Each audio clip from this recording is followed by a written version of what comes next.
Hello, nó cái nhà rong tại nó của ya dũa, của rong xía tỏ trái thua lên cho tụ tua cho của nhà sở hữu sở cho nó.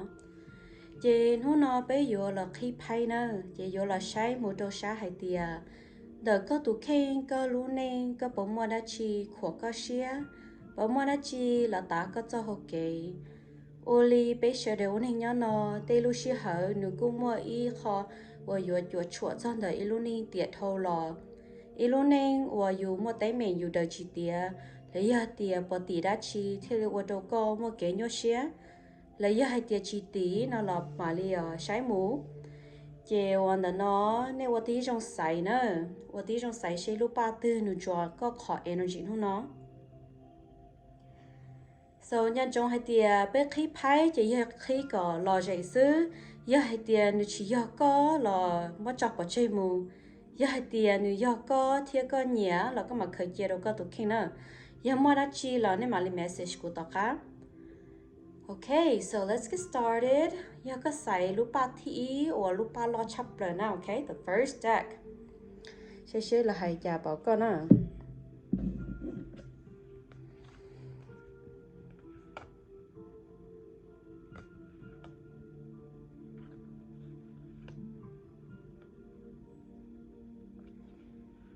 oh wow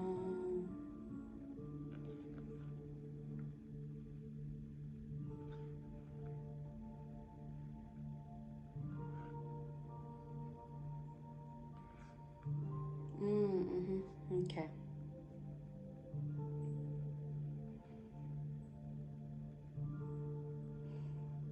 okay so the có tụ kinh nào cái giờ ít tu nên và the có chế nên cô feel like the có chế nên nó giờ nên cho chóng hiện nó nên có lúc nên tiệt thâu lỏ you have a big family thì chỉ có lúc nên nó trong này có ý là hai tiệt tiệt thâu lỏ nó có giờ ít tu nên và có chỉ cho lúc lấy lên lấy tu lấy giờ hai tiệt con chờ nhiệt chia đóอย่างđó chả là chỉ li hai có lúc nên tiệt thâu lỏ có more a big family chỉ có feel like có những trò nhẹ hình nữa okay trò nhẹ có what that chỉ là trong này nó nhỏ hình đó con á so you became a selfish person 我都看书，也古天的白点个海路了去好了嘞了都，个有一度呢，我种里个去么做给路呢好个路呢。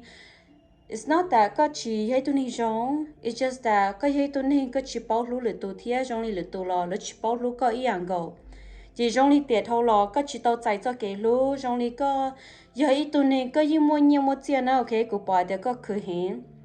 cái ấy tụi này 我们nhiều một chia thì xí mà có nhớ tao khó sẽ hiện của bỏ có nhớ ý linh sư có nhớ tao li chỉ một chi muốn cỡ giờ hai tiếng một trong tờ là có nhớ tao li có chỉ một ý tụi này 我 gà sẽ có chỉ có nhớ tao lúc này khó sẽ hiện yes ba chỉ có ý mua thôi à có ý mua thì xí có chỉ mua li hai tụi này nhớ trong tờ cho có tụi khen vì có ý tụi này có một bệnh sĩ hiện lợi có hai tiếng có chuyện chơi lần từ thì có chế nên là chống hình nó rồi cuối phiếu tao lại tí hết tiền nó có sẽ có deck nó chị tiền nó chị trong này có family luôn có ní chỉ chống bật chơi thế nào okay so based on her average nó chị ní chỉ chống bật chơi thế đó họ tiền tiền thầu là có family ní chống thầu nè chị trong này tiền nó có tàu vô cho kế trong còn tàu tàu nó okay that's why cái đặc phái nó thiết tờ lại nó đâu có tiền nó có tàu vô cho kế trong vì hết tiền tới rồi tiền nó có yếu nhiều cho nhà mình gì đó việc tiệt tiệt thâu là có mua là nào cái nhất chia là có mua chỉ có chỉ mua khó phải đồ lệ tủ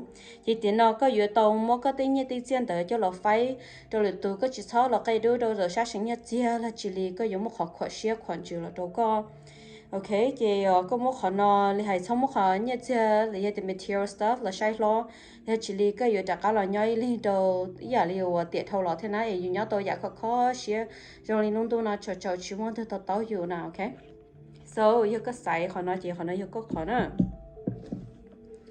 alright so the second deck you hay tiền có sai khó deck lúc ba xí đồ đó nó sẽ là hay trả đồ có ok lúc ba đồ nó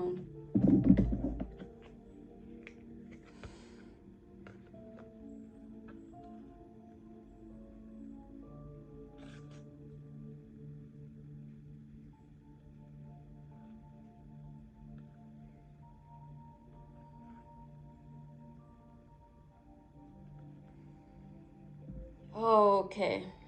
So you cái sai lúc ba đô nó mà wow.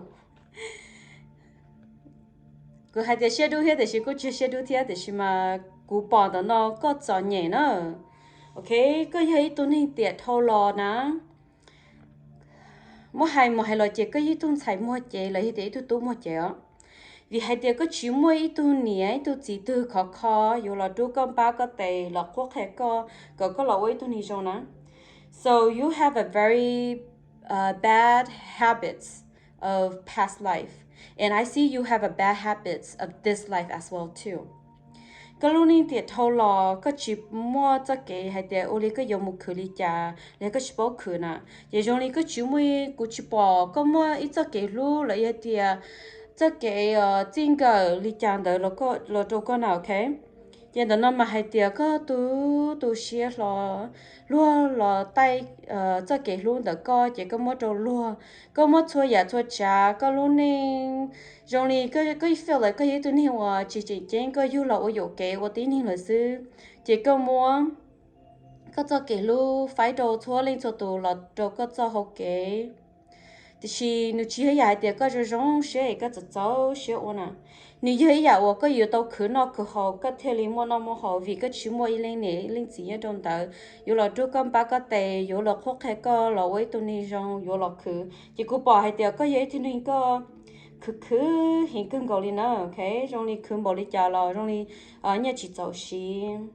So có thấy tôi nên or có yêu chuột tôi take care of yourself so well. So I feel like you do know how to take care of yourself. For cô nên tiệt thâu là na, like you always you find ways to survive no matter how hard it is. So nếu như ý giàu có yêu tôi cởi nó okay, tôi tiệt nó có yêu tôi cởi tôi cho chơi the bad habits. Li hay chỉ sau mỗi lúc xé cho chong, một lúc thua lên cho tôi sau lúc xé chỉ sau có khó feelings có khó emotions. Nếu lo ta có cho học cái nào. So I feel like you are a person that you may act on impulsiveness and you carry unhealthy habits. Li hai, you know, 我因为错了，了一点没好 addiction 啊，这个都 control 个好 addiction 啊。OK，这你係冇攞你跌頭攞，冇手機啊，一直錯，don't carry that on to 係到攞你跌攞，遇到我一度你讓我攞先眼睛，攞一度你說。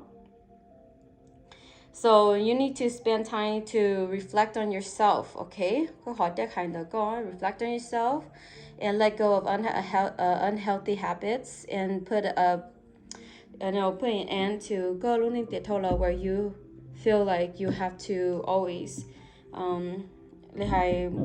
yeah, you should try you to keep now, okay? That's what it says that. Look down on you. Now, if you were to pick the third deck here, she có third deck nào nó hay chả đâu con nói okay. Oh, yeah, I feel like oh my gosh. Okay. Oh.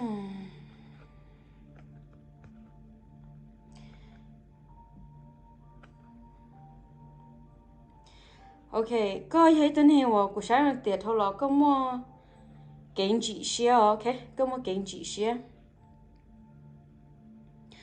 Vì hai tiệt trong này có thấy tên hiệu có những dòng thiệt, okay, có những tên hiệu dòng, thì chỉ có phải là có lúc này chỉ gian chừng là đâu có nè, vậy hai tiệt mua chân hiệu pay hết trong hiện đâu có nè.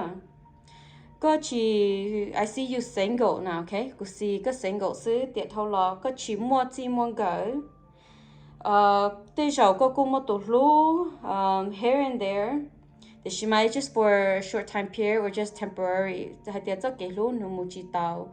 Lú chạy lú nhung là chỉ trong đầu có đầu tiệt thâu lò có tàu chạy cho cái cho nhé chỉ cú chỉ hay tiệt mua nhiều lý chán được thiệt để she might feel lý do cho nênวันlý hay nhá hà rong nào, okay?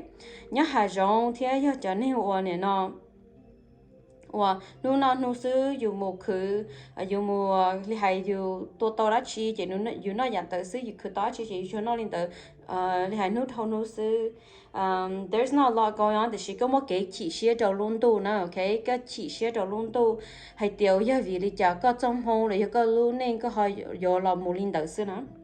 So có đầu tiên nó, I feel like you are a type person that you hold grudges. You tend to have bad luck in relationships, or you để cho cái lúc nụ phong chỉ tàu trở đi cái lúc xia xả, rồi li có phong một cái yeah, cho cái lúc mà nụ phong một cái very dark side, đó có tài liệu nào, yeah, lúc phong you đa you lo, là lúc phong you do things behind your back. And what chỉ share, and I feel like your love is never really honest or pure, and where like she shit a boy got no zona kiana. And you hay có yo tu ni mà có yo chu to show tiên nào, okay? So listens to your problem and listen to what is going on, and you have to become a person. Have more forgiveness because you have a lot of grudge. So have more forgiveness towards the heaven and also toward the people that around you, because trong gọi là sĩ có sana chỉ trong này có mỗi khỏi sao kỹ tụi share bỏ con nhau ít lên sana chị tiện nó chị try to khi có lúc share tao tại cái lúc thiê mà tại cái giá trị, you know, it's not late yet, cái lúc này trong chuẩn đến đây chị allow friends love comes into your life, okay. So that's it for the third deck.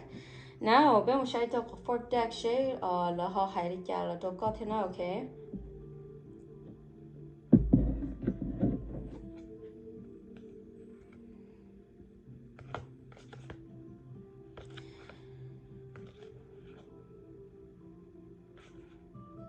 Ooh. Okay, giờ cái sai họ nó na, okay? Có gì tu cho na, okay? Ít tu cho ít tu nhiều cho tiệt thâu lo. Có mua cái cho thì hay cho con này hi, có tu nhiều lo lại cho hình na, okay? Tu nhiều lo cho hình because you have to do what it takes to survive. So cái tao mua cái chậu á, cái tao mua cho cái chậu chị để nó chị hay tao thà buồn tao cho souls that you have, the lives that you have taken away, hay thà buồn là để what charity work tao what cho cái trong bố trâu lợi theo bố trâu you khen theo trâu tín hình theo tế. Có giấy tôi nên cứ feel like có giấy tôi nên you're more like a person that takes, okay, because you don't really give. You take and take from people. Nè, chị là tí chỗ you could be a person that li wo chỗ cho đến đời thì là để nhẹ khổng hồ xí nào, okay? Chị don't really có tụ khen có chỉ cho tụ hình cho tiệt thôi lo. But here I feel like you have a twin soul. So có mấy tụ twin soul đó con á, chị li tụ twin soul nó chị nữ giấy tụ yo là ba có nữ yo là help có overcome có khó tế mình tiệt thôi lo thì có tụ khen. And do not you hay bring the best out of you. So ku to how có chỉ nói lên nào ku feel là nó mà có mấy tu twin soul tu twin soul nó mà most likely nu hay tu to có tha hảo okay thế nào lấy hiện tiền nu was with you during the war and nu like nếu như tao mất cái wa ship ba na chỉ lấy hai nếu như yo trả lo okay yo là ship ba đồ tiền nó thế tiền nó chỉ lấy hai có I feel like có sai cái nó có mấy lúa chỉ nó okay lấy lúa chỉ là cái marking on your body somewhere like a birthmark cái sai có called birthmark nó was significant á để hỏi tiền đó mà is where là tua có tua nào okay. Alright, so that's for the fourth deck. Giờ lên đó này, bây giờ sẽ một đầu the fifth deck, giờ có sai. Fifth deck sẽ là hai giá có đó. Okay.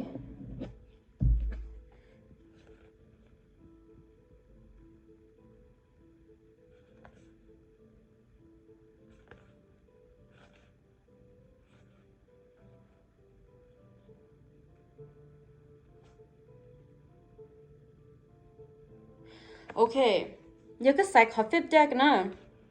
Cô feel strong này, để cái tuần này thà hả nè, a general. You work for the government. You were a general. You were someone that leads the country. Vậy tuần này will fought for rights, fight for freedom, fight for your country, serve your country, and you are someone that is a little bit like a perfectionist. có yếu ua mà có hẹn cưng có yếu ua có tàu sư thì xí mà trong đi có cho nên cho cái danh xe đâu có nè. So that's why I feel the naka wa cha your war, your battle, it didn't carry it on or like it fulfill a finish na. Cho khát tiệt có mấy tuần hình danh xe là cho có nửa là ta có cho okay. Kiểu I feel like one of cái battles na có thể shoot na. Chỉ có tu xe hình na, okay, có tu xe hình. Cho khẩn đó là chỉ có feel có tổ khen nó có những con trai hình okay, that's why you're able to lead an army, you're able to change, move your country. So đầu tiên nó na có feel có mua ít khó feeling that nu như hình đó có okay, ít khó feeling like có mua ít khó tiệt có phong khó chỉ xe out of nowhere, rồi có phong chỉ xe rồi có yếu quá chỉ có feel có những có chỉ có mua bánh sinh có quá tàu hình, thì xí mà có phong mà chỉ có phong chỉ xe na okay, because you feel like you have failed your country đầu tiên thôi na, so you're not happy, it's like you want to do something big, you want to move someone like you had a world or a community, okay. So you are someone that are put on earth to make a changes. The she don't be hard on yourself. Các trong hôn như là sau linh đạo sư, các tư tàu circle of purpose, thế các tư tàu là ba lúc country, chế nu là có những hay tuân hình trong lại nữa. Chế try to find ways to let that go, because I feel you are a stubborn individual, that you have so much that is on your chest that có chỉ cho tự nào, okay? So you need to let it go. And be proud of yourself, be proud of what you have done. Don't có luôn tiệt thâu lọ. Now the last one. You hay tiệt có khó last one sẽ khó nó hay chả nó okay. Okay. You có sign the nó okay.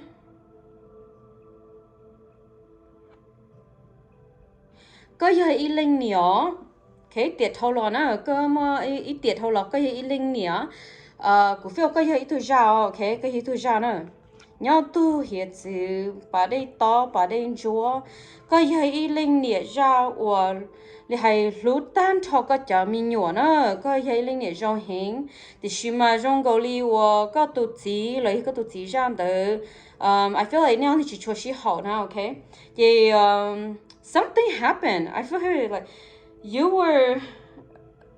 there was a chaos that happened.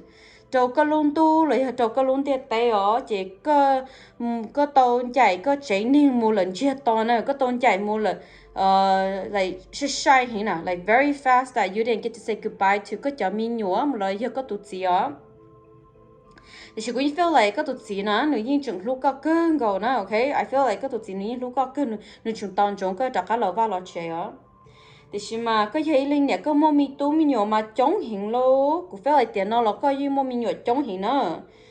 Alright, so tiếp tiền nó là có như thấy linh nhẹ giống, lại thấy linh chỉ giống nữa, có một số cái lúc đầu tan thọ có cho mi nhỏ, dù lúc xưa rồi giống hình, dù lúc tao sợ đời, including có cho in-laws, mà cho có family nữa, okay? Cái gì ít tụi này very smart, very capable, so cái tụi này luôn một cái như xíu là có khởi đầu chia hay có ba luôn solve their problems, so you are someone that does it all. So wow, very good energy here.